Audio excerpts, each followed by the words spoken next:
Hi guys, welcome back to my channel, Allie's Book Nook. If you're new here, my name is Allison, and today I'm going to talk about the 9 books that I read for August 2025. And I also had to rock my Weird Al shirt because I also went to a Weird Al concert in August, and it was amazing. So, total fangirl moment there. It was a great show. If you guys ever get a chance to go see Weird Al in concert, just do it.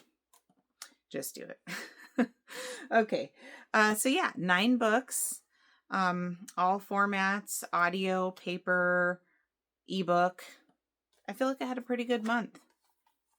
So I am considering doing these videos a little bit more frequently because I don't have a very good memory, and by the time it's been a month and I've read 9 books, I don't necessarily have that fresh of a grasp on them. So let me know if you think I should do these videos more frequently, maybe weekly or bi-weekly. Now that we're back in school, it is going to be a little bit easier for me to do more videos than it was in the summer. Summer was nearly impossible. But anyway, let's start talking about the books here. The first book I read in August is called Ghostwritten by Ronald Malfi. So this book is actually 4 novellas. So let me look here in my little reading log journal. Yeah, this is 4 novellas, and I've really been enjoying this author. Someone on this channel recommended him to me, and I just want to read everything in his catalog now. But anyway, I read this in paperback and audiobook, and I got this paperback from my used bookstore. So Ronald Malfi wrote the book. It was published by Titan Books. The genre is horror.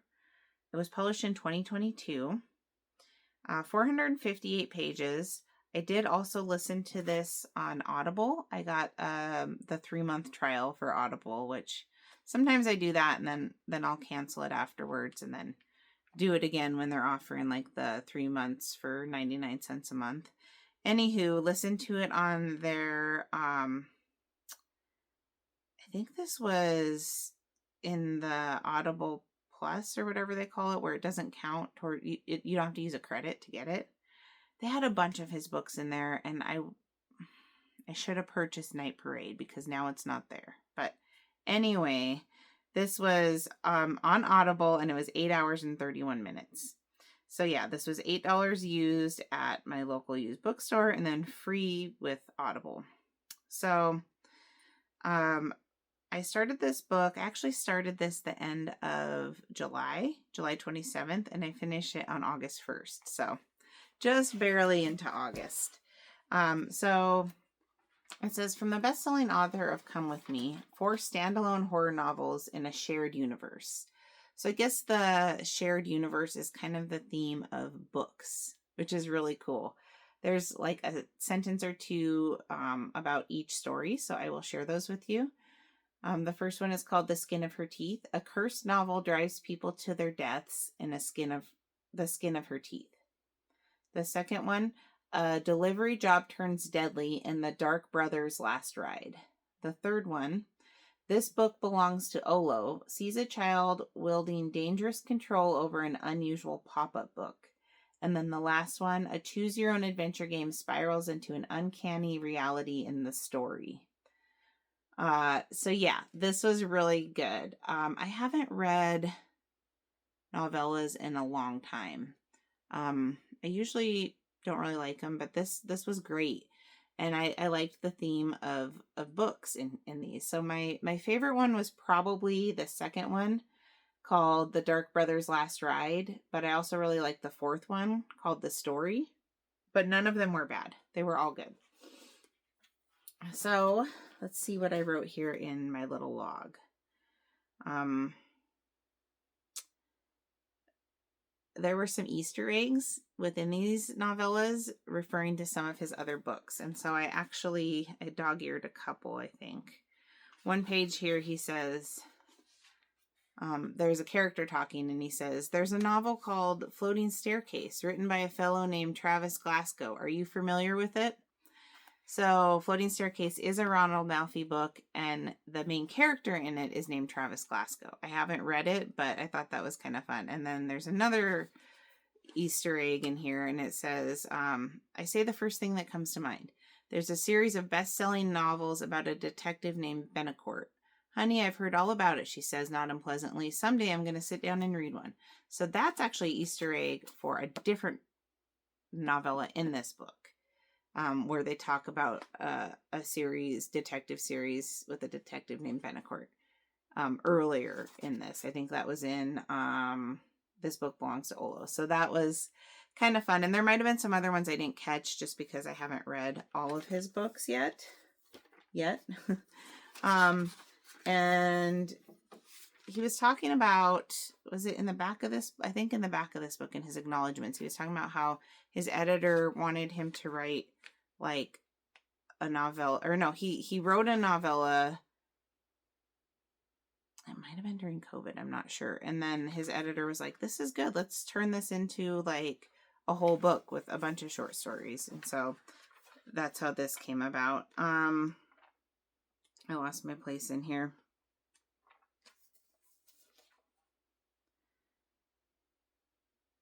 So this had more horror vibes, more like traditional horror than Come With Me. Come With Me was my first book of his that I read, and I really liked it, but it also was kind of more like a thriller mystery type book with paranormal elements. This is more like traditional horror. And I definitely would recommend this.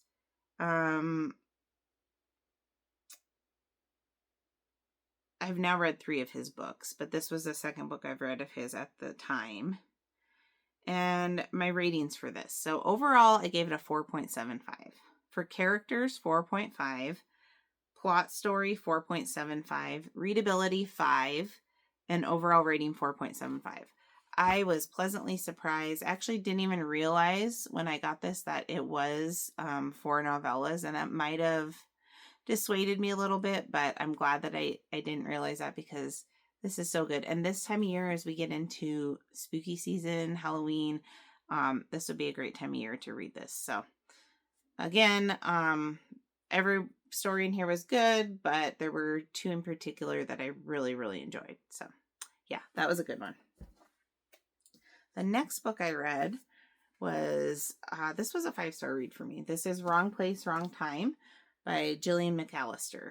I'd been wanting to read this book for quite a while. So before we get into the synopsis, I'll tell you a little bit of the information here. I read this in hardcover and audiobook from Libby. And I got this for $2.99 at Goodwill, the hard copy. So this is, again, written by Gillian McAllister. It was published by L.M. Morrow. W.M. Morrow. I can't read my handwriting. And it was published in 2022. As for the genre, I would say it fits into multiple genres. Thriller, speculative, sci-fi fiction, any of those. It's kind of a cross-genre book. I started it on August 1st, same day I ended Ronald Malfi book. Started this on August 1st, and I finished it on August 5th. So this is, it's a pretty popular book, so you probably may have heard of it, but it's about this lady this is set, she's a British author, so it's set in Great Britain. She sees her teenage son coming home one night. She's looking out her window, dark, stormy night, and she sees him stab someone and kill them. And so it's a horrible experience. You know, he goes to jail. She finally gets to bed, wakes up the next day, and it's actually the day before the murder. And she's like, what the heck? And then this keeps happening. She keeps waking up the day before, or like further in the past, and she figures out that the reason that this is happening to her is because she's supposed to figure out and stop the murder before it happens. Because she has no idea who this guy is that her son stabbed, or why on earth her son would do something like that. So she has to go back in time and try to stop this murder and figure out, everything about it. So that is such an intriguing premise. It was so cool. It was so fun to read. Maybe a little bit confusing at times, but not too bad at all. So let me see what I wrote here. I just really enjoyed the premise. I didn't guess the plot twist, and it was character driven. You do end up caring about the characters. You really do. And so I would totally recommend this. I do want to read more of hers. This was my first one by her, but I do own Just Another Missing Person, so I do want to read that one too. So like I said, overall I gave this book a 5-star rating. And almost 5 across the board. Characters I did 4.75, but everything else, plot story was a 5, readability was a 5, and again, overall was a 5. So highly recommend this book. Yeah, it was a good one. Might have been my favorite read of the month. I don't know. Well, I don't know. We'll keep going on it. I think that might have been my favorite read, though, of the month. The next book I read was a classic, and that is Animal Farm by George Orwell. Just a little itty-bitty guy. Probably helped with me being able to read 9 books this month, but I just read this in paperback. So this is written by George Orwell, published by Signet Classics. And the genre, I said it was like kind of an allegory, fable, satirical fiction. This was actually published in 1946. And it is a small little guy. It's 141 pages. And I don't know how much I paid for this. I got this a long time ago at a garage sale. And so, I would guess a couple of bucks maybe. But I started it on 8.5 and I finished it on 8.9. Just because I would only read this book like before bed, basically. So it did take me a few days. But you may know the plot of this story. It's basically, like I said, it's a kind of a political allegory, satirical story told about these animals that live on this farm, and they are like, the farmer's corrupt, we're gonna overthrow the farmer, and we're gonna run this farm ourselves. We're gonna overthrow the government and come up with our own, government, basically. And so that's what they do. And at first everything is on the up and up and stuff, but slowly the leaders start to become more and more corrupt, and things start to devolve. So,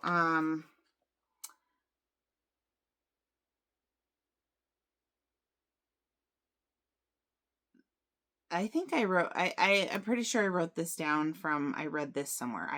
These are not my words. This is an allegory of the flaw. This isn't not how I talk. This is an allegory of flaws of totalitarian government. And supposedly it was supposed to represent the Russian Revolution. So, this did have themes of power. This is my words now. This had themes of power, corruption, social manipulation of language, and social injustice, propaganda, and the manipulation of language. So the reason I said that is I always try to have my books be spoiler free, but there's a pretty famous quote in this book, and they say all animals are created equal, but some are created more equal than others. And there's also another quote at the end of this book. I don't think I'm going to read that in case you haven't read this book, but this was actually my second time reading this book, but I read it a very long time ago. Like I said, I have a bad memory, and I read this book in high school. That was over 20 years ago. I was probably like 17 or something, but long time ago, over 20 years ago. And So it's good to go back and read it through a more mature lens. I appreciated it then. I got the book, but I think I got it on a deeper level now. So I said that this is sad, but not unlikely. And I did understand it better as an adult. Still relevant today and will likely always be relevant.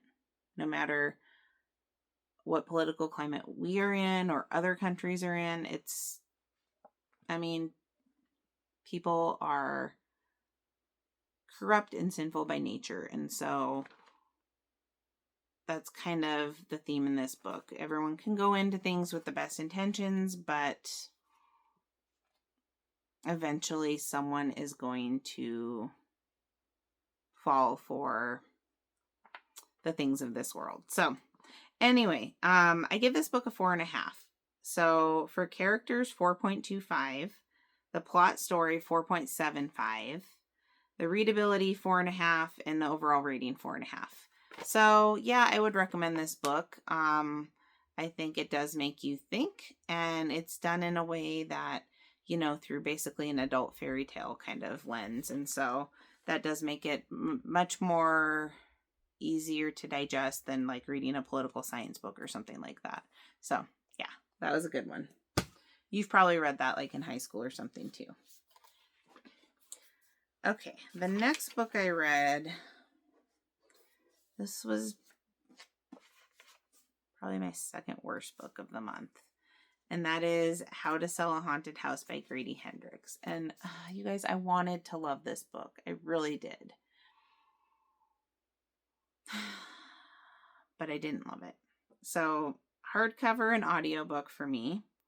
Again, written by Grady Hendrix, published by Berkley. This is a horror book, and it was published in 2023. It's 413 pages or 13 hours on audio. I paid $9.99 for this used, and then I listened to it in tandem free through Libby. So I started this on August 9th, and I finished it on August 15th. So this book, it's about this gal that her parents pass away, and so she has to return to her hometown where her brother still lives, and her brother have to get this house, their parents' house, ready to sell.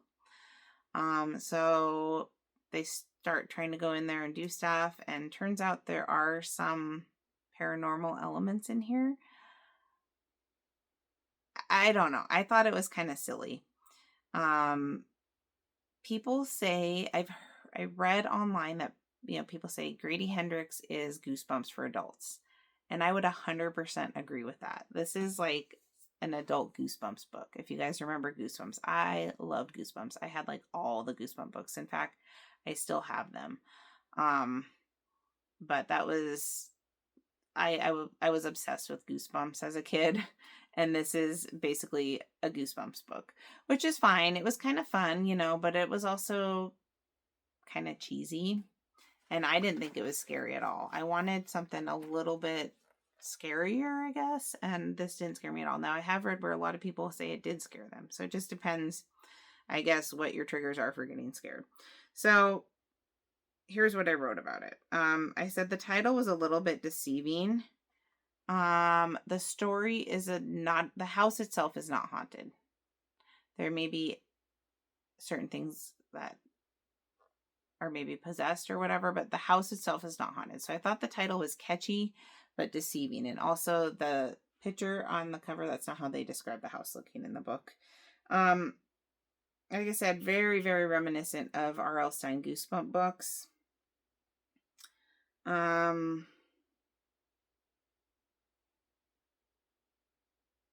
liked the physical book better than the audio. I didn't mind the narrator's voice. It's primarily told through the female main character, but there is one section told through the viewpoint of her brother, and they do use a male narrator in that part. But some books, I don't know. I like reading better. Actually, most books I prefer to read the hard copy, but yeah, this one I found it more digestible to read than listen to. And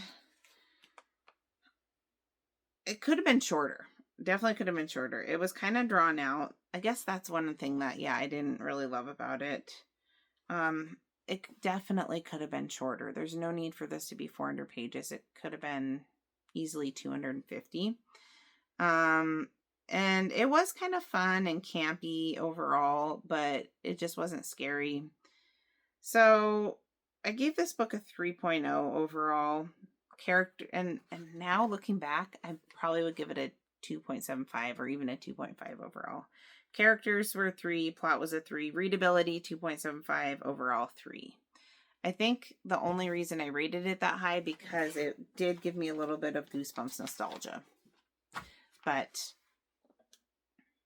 yeah, I'll probably unhaul this book. I'll probably donate it to a little free library. And I was considering, he has some other books, and I was considering reading maybe like Final Girl Support Group. That was the only other one that really kind of intrigued me. And I was talking to a family friend who she's an avid reader. Well, she's actually my sister-in-law's sister, so she's family, but, kind of removed. And she's an avid reader. She reads a lot of the same kind of books I do, and she did not like that. She read the Final Girl Support Group and she said it was not worth it. So I don't know. I don't know if I'll read that. There's so many other books out there that I want to read that I just don't know if I can make time for that. If I do, it'd be down the road. But yeah, this book was okay, but a bit of a flop in the end for me. Just fell short. And so sorry. A lot of people love it and good for them because I really wanted to. And so if you love that book, I'm happy for you. The next book I read was a horror book that I did really enjoy, and that is Bone White. And this is, again, Ronald Malfi. Love him. So this was my third book of his and my second book of his that I read this month. So, and actually, I got the book, but the audio was so great and fast paced and all that. I just ended up just listening to it on audio. So, I'm glad I do have this for my collection though, the hard copy. But, this is a horror book published in 2018. It's 384 pages and it's about 10 hours on audio. And that's what I was saying. That was when, Audible had some of his books for free, and they also had some that you can purchase that are no longer in their catalog, and I'm so sad because I've been wanting to read Night Parade forever, so I'm just gonna have to just read that one without listening to it, which is fine. Getting off track here. Free with Audible Plus. This one I got from Walmart.com used, and I know I didn't pay $14.99. This says $14.99 Goodwill. What Goodwill is charging $15 for a paperback? Not mine, thankfully. I think I paid $6 to $8 for this book. So I really enjoyed this book. I gave it a 4.5, and it might even be more like a 4.75. So this book is set in Alaska, which already is kind of close to my heart because I did live there for a while. But it's set in Alaska, and basically it's about this guy has a twin brother who went up to Alaska and disappeared. Then, what is it, like a year later or so? There is a serial killer up there that confessed to killing multiple people, and it was in the same area that his twin brother was last seen. It's a fictional town called Dread's Hand, Alaska. So this says a man's search for his missing brother triggers a blood-freezing odyssey into the Alaskan wilderness in a terrifying novel by an award-winning master of contemporary horror. So he decides to go up there and look for his twin brother, and to also try to find out what happened, and was his twin brother one of the victims. So he goes up there, and this town is creepy. It's creepy. It's like kind of a bush town off the beaten path, not that accessible. People there are very guarded. kind of secluded and just a whole creepy vibe going on there. And then he starts to find out some things about the town and some legends, stories that the town people kind of want to keep hidden from the general public. So yeah, this was really good. As Paul searches for answers, the true horror of Dread's hand closes in around him. The most chilling mystery of all may be how to get out of there alive. Yeah, this book was so good. I would reread this book and I would recommend it. So good. So I love the Alaska setting in this book. 4.5 stars overall. 4.25 for characters. 4.5 for plot. 4.5 for readability. And true, I only listened to it, so I don't know. The font in this is a little small, but I really enjoyed that book. And like I said, I'd probably bump it up to 4.75. Okay. The next book I have is The Woman in Cabin 10 by Ruth Ware. I really enjoyed this one. So if you look on Goodreads, they actually call it as a subtitle Low Blacklock Number 1, because now there is a sequel to it, which I am currently reading, with starring our main character, Low Blacklock. So I read this in paperback and audiobook. And this was written by Ruth Ware, published by Scout Press. It's a thriller. This was published 9 years ago, 2016. And it's 340 pages, 11 hours on audio. And I did listen to it free through Libby. I bought this book like 8 years ago. I don't even remember. I think I bought it new. I think I might have got it like at Costco or something. So I don't remember exactly how much I paid for it. But I started this book on August 15th and I finished it on August 20th. So 5 days for this book.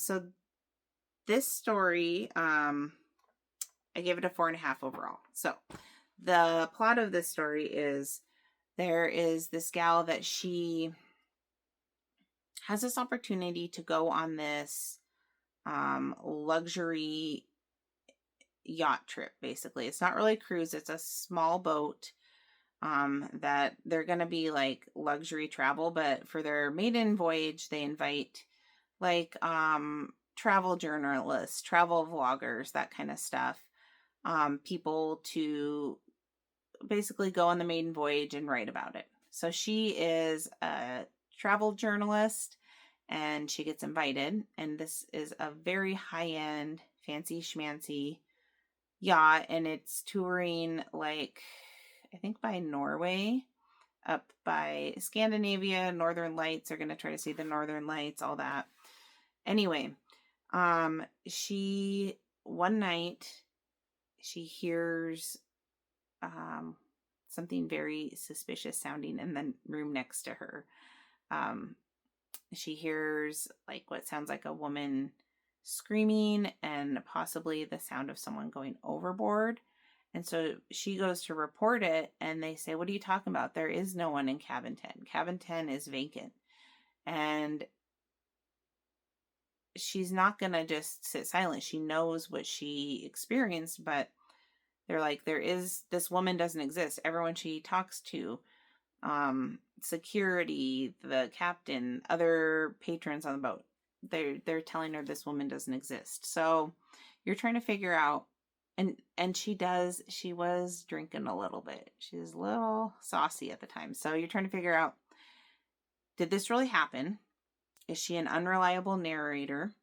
Is someone trying to cover this up? Like, what's going on? And I like that trope of an unreliable narrator. And I actually really liked the plot twist in here. I didn't see it coming. I really liked it. So let's read what I wrote about it here. I said that there were multiple unreliable characters, and it kept you guessing. Oh, nope, I'm reading them wrong. I'm like, what? That's the wrong book. We're going to talk about that next. this is the audiobook was narrated by Imogen Church. I think she might do all of Ruth Ware's books, but she narrated The Death of Miss Westaway, which I really liked that, and I like her voice a lot. She's British, and I really like listening to her. So that was fun. And I really love this book cover. It's kind of raised here with the water drops. It's just a whole vibe. The second book cover is even better with sprayed edges that I'm reading right now. But I like the cover, and I like that this book had short chapters. I really like when they have short chapters because I feel like I can get through more. I'm like, okay, just one more chapter, just one more chapter. So I did like that. This is told in the first person perspective of Lo Blacklock, by the way. I wrote here that I want to read the sequel and watch the movie. So I did go out and purchase a sequel. And I'm almost done with it. I'm like 80% through with it. I'm just reading the hardback. Let me just show you guys really quick. I will talk about this book, my thoughts on it after I finish reading it. But I did share this in my video of what I acquired for the month of August. Look at this. Isn't that beautiful? The water. I love it. So anyway, I wanted to read this because there is a sequel now, but also Netflix is going to have this coming out, I think as a movie, but maybe a series in October. So I will have all of my Woman in Cabin 10 and Woman in Suite 11 read by then, and I'll be able to watch the movie. If you're gonna read the second book, there are a lot of references to the first book. And so you might want to go back and reread this one if you read it, 9 years ago when it came out. I said that this was suspenseful, and I did like the ending, but there was something about the ending that wasn't very realistic to me. But I did like it, like how it all wrapped up. So this is my third Ruth Ware book. My first one was In a Dark, Dark Wood. I didn't like that one. I really liked The Death of Miss Westaway. I liked this one quite a bit, and I'm enjoying the second one. I won't get into it right now, but I think the first one's probably better. I own this like 8 years, and I've been wanting to read it that whole time, so I'm glad that I finally did. And my ratings overall a 4.5. Characters I gave a 4. Plot, story 4.5, and readability 4.5. I did not see. There's a big plot twist that comes into play like maybe 2/3 of the way into the book that I did not see coming. So I thought that was a pretty good plot twist. And yeah, I would recommend this book, Woman in Cabin 10. Especially if you're going to watch the Netflix adaptation next month, read the book first. Okay. The next book that I got through was on my Kindle, and it was called Keep It in the Family by John Marrs. This is my first John Marrs book. I really liked it. I gave it a 4.5. So I only read that on ebook while I was on vacation in Colorado. It's a thriller published in 2022. It's 380 pages, and it was free for me through, I had a Kindle Unlimited trial.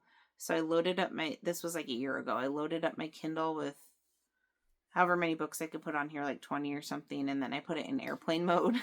And I'm just waiting to get through all of them before I take it off airplane mode. Slowly but surely. I mostly use this for travel. So I'm working my way through them. But the book was free. So I started it on August 20th and I finished it on August 27th. So Keep It in the Family. It's about this couple buy this house, and it's like this old house that needs to be renovated, and the husband's parents were going to buy it, but then the husband and wife ended up buying it, and shortly thereafter she got pregnant, and they've been trying to have a kid, all that. Anyway, the house needs a lot of work. And so one day they're working on it. His dad's a contractor, so he can help them with a lot of the work. And by the way, this is set in Great Britain again. John Marrs is a British author. And they're working on the house and they find something in the attic. Something really bad in the attic. And this is actually told through multiple timelines. You have the present where they find the stuff in the attic. And then you have someone, the bad guy. You don't know who it is, but the bad guy in the past. And they're talking about things that happened in the past. And so you know that it's going to intersect and explain what's happening in the present time, but you don't know exactly how all the pieces are going to fit together, and you don't know who this person is that is telling you the story from the past. I thought that was pretty cool. So that's why I said there's multiple unreliable characters, and it really keeps you guessing. So I was I was reading this on my Kindle the same time I was listening to the next book that I'm going to talk about, which is Little Secrets by Jennifer Hillier. And they kind of had some similar plot points. So those elements kind of oversected at times, and that was slightly confusing for me, but that's just because happened to be reading and listening to them both at the same time. Other than that, I don't think this book would be confusing for anyone. I did guess some of the ending, but that I'm totally okay with that. I like the short chapters. I like the mixed media element. There was like some newspaper articles that were in there and like interviews, and I really liked that. So overall, I give this a 4.5. So this was my first John Marrs book, and I definitely want to read more. I think seems like a really fun guy. I actually follow him on Facebook, and he's also, so I'm on this Facebook group of psychological thrillers, and he is in that group, and sometimes he'll comment on stuff and post stuff. And like one time this lady she was house sitting, and she had the place she was house sitting, they had a signed copy of a John Marrs book, and her dog got a hold of it and chewed it up. And she posted on that book, she's like, I don't know what to do. What do I do? I'm freaking out. John Marrs saw her post, and he signed a book and mailed it to her for her to replace it. Like, that is so cool. Like, he just seems like such a fun, cool guy. I think he used to be a journalist before he became an author. But his writing style reminds me a lot of Frida McFadden. With the twistiness and the kind of darkness, but also like the short chapters and just like really digestible. Like his books, I can't wait to read more of his books. Everyone talks, so he's got thriller books, and then he's got some speculative fiction books like The One and The Marriage Act and The Family Experiment. So I really want to read The One. It's on my TBR. It's on my Libby holds. It's a pretty long hold though, but definitely want to read that one. Everyone says that book is outstanding. So this book, if you guys have ever heard of the chapter 39 reference that you hear people talking about, like in the thriller book community, some people even I've seen have a shirt that says chapter 39. That's in this book. This book has that chapter 39, and I didn't know that, but I read it and I was like, oh my gosh, I totally get that reference now. It's so funny. Okay, so yeah, I definitely want to read more John Marrs. So overall, 4.5. Characters, 4.25. Plot, story, 4.5. And readability, 4.5. So that was a really fun read. Okay, my next book I have to talk about, I don't have a physical copy or anything. I only listened to it on audio, and that is Little Secrets by Jennifer Hillier. So it was published in 2020. The book itself is 352 pages. Excuse me. The audio is 11 hours. This was free for me. I put Audible. I don't think it was Audible. I'm pretty sure I listened to it through Libby. Yeah, I did, because I had it in my holds for a while. I'll tell you this in a second. I started it on 8/22 and I finished it on 8/28. It had been in my holds for a while because I thought that I owned the physical copy. I swear I thought I did. And so I got home from my trip because I listened to it while I was, again, on vacation in Denver. And I scoured my library, which you can't see all my shelves here. I have more above and below, and you also can't see that a lot of them are too deep. So I have a lot of books, and I looked through multiple times. I do not have that book that I can find. I think the book I thought was this one is actually, a Karen Slaughter book with a similar looking cover. So whoops, but I'm glad, because otherwise I probably wouldn't have listened to it. I'm glad I didn't know that and that I still listened to it because I really enjoyed it. So basically, the book hooks you from the beginning. This is not a spoiler. This is what happens in the beginning. This lady and her son are at Pike's Place Market in Seattle, which is like a big kind of open market, farmer's market thing. It's pretty cool if you haven't been there. Anyway, they're at Pike's Place Market, and her son is kidnapped. And it is so like tense when this happens. It's like, I mean, I have 3 kids, I have smaller kids, and it's just like, that's every parent's worst nightmare. And it is so tense. So tense. So that happens. And then it's like a year later or something, she's just living her life the best that she can given the situation, and she's having some marital problems, and she basically finds out that her husband is cheating on her because she's hired a private investigator to look into her son's disappearance, and her PI says, hey, I've actually found evidence that your husband's cheating on you. So that's when things get crazy. I'm not going to say really any more about the story, but that's when things get crazy. So I recommend this book. It was really good. Okay, so it had long chapters, but I was okay with that, especially with just like listening to it. I was okay with that. But yeah, the chapters were longer. Like I said, I listened to it at the same time that I read Keep It in the Family, and there are some overlap in themes, and so that was kind of confusing, but that's the only reason that this book was confusing. Nothing to do with the actual story. It was me. I really liked the character development, and I liked how it hooked you from the beginning. Like I said, I also really liked the ending. I guessed some of it, but not all of it. I thought this book was pretty tense. It was my first Jennifer Hillier book, and I definitely want to read more by her. I think she's a Canadian author. I'm not 100% sure on that, but I definitely want to read more of hers. I think Jar of Hearts is probably her most famous book that I've seen people talk about. But yeah, she's good. This book was good anyway. So I gave this a 4.25, which looking back, I'm like, should I have given it a 4.5? It was actually really good. Characters 4.25, the plot story 4.5, and readability 4.25, which might have just been like because of the longer chapters. So that was really good. Okay, I have one more book to talk about. If you're still here, thank you. My last book of the month that I read for August is All the Missing Girls by Megan Miranda. So this was not my favorite book. In fact, this might have been tied with How to Sell a Haunted House for least favorite book of the month.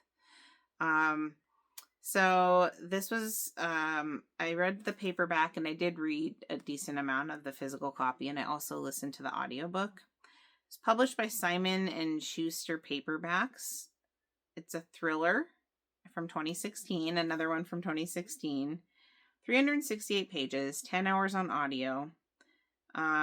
It was free through Libby to listen to, and then I actually acquired this book from a friend. Well, her daughter had the book, and she was getting rid of some of her books, so I was like, yeah. So I've had it for a few years, and I just now got around to reading it. So this book is about this lady. Oops, there goes my water bottle. She lived in a small town in the South. When she was a teenager, her best friend disappeared. So now she's come back because her dad they need to sell her dad's house. And so he's not doing well. He's in a home. So she returns 10 years later. She tried to put all that behind her. While she's there, another girl goes missing. And they never found the first girl, her friend, and now this other girl's missing. So this book is actually told in reverse order, which is a interesting concept. So she gets there, present time, whatever, and then it starts going backwards. So say it starts on present day and then the murder happened 2 weeks earlier. It'd be like starts at day 14 and then the next chapter, day 13, day 12, day 11, kind of somewhat similar to Wrong Place, Wrong Time, but not nearly as well done as that one. This was confusing the way they did that. Because you would hear something and you're like, I didn't know that. What? Where did that come from? Why are they there? What's going on? And then you don't find out until, maybe that happened 4 days before, but you don't get to 4 days before until you read all the days leading up to that, if that even makes sense. Like, it was kind of confusing. And I don't know. It was drawn out. It wasn't that suspenseful. So this is Megan Miranda. She does write more thrillers now, and I do want to read more. There are some I want to read, but this was her first thriller book. Before this, she only wrote YA. So I think, maybe there was a transition from that. It definitely felt YA in some parts, and it wasn't like one thing. It wasn't like a lot of triggers or swearing or sexual stuff. So like, I mean, I would feel okay probably with my oldest kid reading this or listening to it, but it just didn't really check all my boxes. So it reminded me, okay, so the setting and all that and some of the themes in here reminded me of Sharp Objects by Gillian Flynn, which I did not like that book. I read that a couple months ago and I did review it on here, and I did not like that book at all. And so I didn't like that this reminded me of that. And just like, but it also reminded me of Wrong Place, Wrong Time, the way that you go back in time. And I did like that one. But this one, it just kind of had that toxic small town teen drama that we saw in Sharp Objects. And I just, I didn't really like that. I also felt like the title was kind of deceiving, kind of like How to Sell a Haunted House. All the missing girls implies that there's lots of missing girls, and there was just 2. So it's a catchy title, but I don't think it really fits the story. And the timeline of the story felt choppy and confusing at times, and the tension was low. So this was like I said, my first Megan Miranda book. I will read more of hers. But not right away. I do own one of her books called Perfect Strangers. Again, it's kind of like, I think the trope is kind of like people that were friends as kids getting back together as adults and something happens. So I won't read it for a while, but I will read that. And yeah, I just felt like this still had a lot of YA themes, and it was kind of drawn out. And yeah, I don't know. I appreciate the thought of trying to work backwards on the timeline, but it just didn't work for me. Especially after reading Wrong Place, Wrong Time and seeing how well that was done. This didn't do that. So I gave this a 2.75. Actually, this was my lowest rated book for the month. Characters 2.5, plot story 2.5, readability 2.75. So I would have to say that this was unfortunately my worst read of the month out of the 9 books. With How to Sell a Haunted House right behind that. And what was my best read? Ooh, that's hard.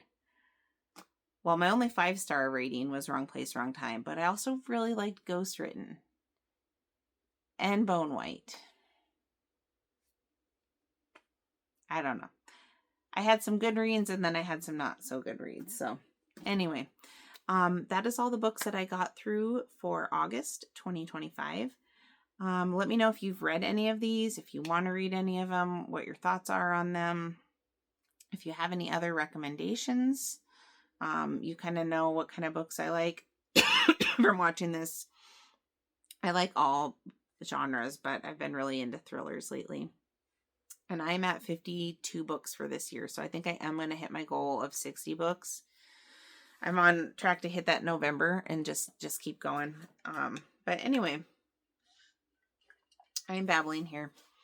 Also, let me know if you would prefer that I do more frequent book reviews rather than once a month. I might try doing that for you guys. If you like this type of content, please consider subscribing, giving this video a thumbs up, commenting down below. And I just appreciate you tuning in. Thank you so much, and I'll catch you next time. Bye, guys.